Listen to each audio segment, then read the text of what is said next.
જય માતાજી બધાને સવારમાં આપણે ઉઠી ગયા અને આપણે આજે જવાનું તો મંડપનું કામ કરવા માટે લઈ લીધું હાથમાં પકડ અને નીકળી ગયા સીધા કામ કરવા માટે રિક્ષામાં બેઠી ગયા અને પ્રવીણભાઈ બોલા ભાઈ ઉતાવળ રાખો નહીતર થઈ જાય તડકો પછી મજા નહીં આવે ભેરે ગામમાં ને આપણો વિડીયો કોણ કોણ ભેરે ગામમાંથી જોવે છે જરા કોમેન્ટમાં જણાવી દેજો આ પહોંચી ગયા સીધા સ્થળ ઉપર ને ખોલી નાખ્યો મંડપ ને ભરી લીધું રિક્ષામાં ભરીને સીધું જવાનું તો આપણે ઘરે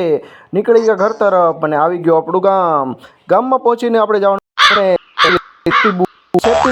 ને સીધા નીકળી ગયા આપણે કામ ઉપર જાતા હતા રસ્તામાં આવી ગઈ હોટલ જો આ હોટલનું નામ ખબર હોય તો કોમેન્ટમાં જણાવી દેજો સીધા જ પહોંચી ગયા આપણે પીપાપોટના ગેટે અને કોણ કોણ પીપાપોટમાં કામ કરે છે જરા કોમેન્ટમાં જણાવી દેજો આપણે પહોંચી ગયા આપણી સાઈડ ઉપર ને પહેરી લીધું જેકેટ થોડી વાગી ગયા 3:30 અને શૈલેષભાઈ લઈને આવી ગયા સા પાડી નાખ્યા ચાના ભાગ અને પી લીધી થોડી ચા વાગી ગયા સાંજના 6 આગળ જઈને જોઈ તો હાલતીથી ચર્ચા હવે ચર્ચા તો હાલ્યા જ કરશે પણ આવો સપોર્ટ કરતા રહેજો જો મારો વિડીયો પસંદ આવે તો લાઈક શેર અને કોમેન્ટ જરૂરથી કરતા રહેજો જય માતા।